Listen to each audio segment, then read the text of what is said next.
not little, it is a little school. Litchfield Middle School and High School Music Department. We have all of our choir students and all of our band students up on stage, and we are excited and thrilled to perform for you the premiere of Dreams of Citizens. I'm going to introduce Paul for just a moment. I'd like to say a few words to give context to the piece. So, Paul, please come on up.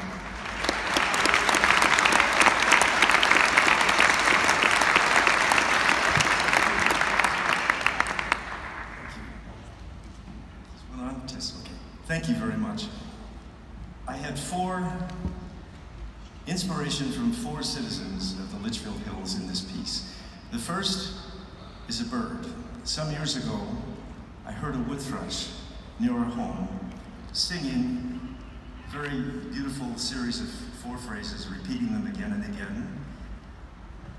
And it was in C major, and each phrase was some variation of the triads in the C major scale. And I was fascinated with this bird and attempted to record him many times throughout that summer. And the next year, in the spring, I heard him again.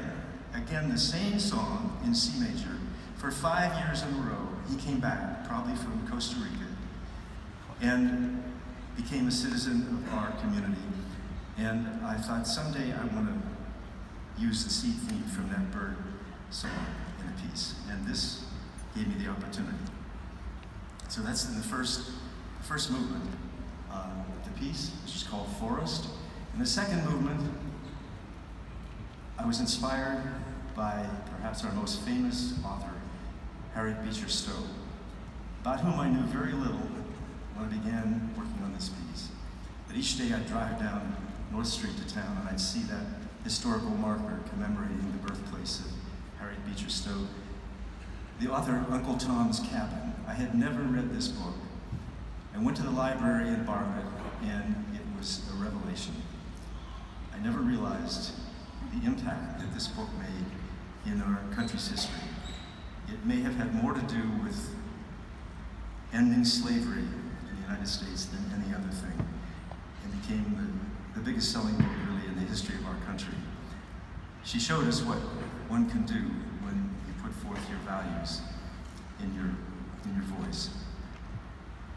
The third movement, well, actually, this was the second movement, I should say, is entitled Africans. Given that the Africans that were brought here on the slave ships were never allowed to play their music or perform it, because the slave owners feared that their drums would incite rebellion. So I thought, this is where we're going to perform it. So we have an array of African percussion instruments, African thumb piano, and we're using an African drum ensemble from Ghana. The third piece was inspired by Pete Seeger. Pete lived here in Litchfield for 5 years as a student at the Spring Hill Academy, which was on the site where the Foreman School is now. And from him, I learned this song, which is called How Can I Keep From Singing? And we use in it a 19th century reed organ here, which is foot pumped, which is a typical sound that might have been heard in many, many churches in that time. And the final inspiration came from perhaps our most famous advocate of citizenship in our time, Ralph Nader, who lived up the road in Winstead for his first 17 years.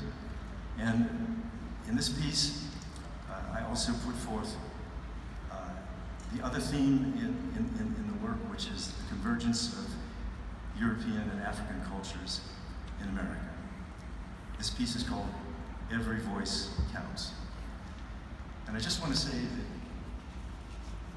collaborating on this piece with all of you these last few months has been one of the great rewards of my musical journey. I'm deeply grateful. Thank you very much, and here's Dreams of Citizens.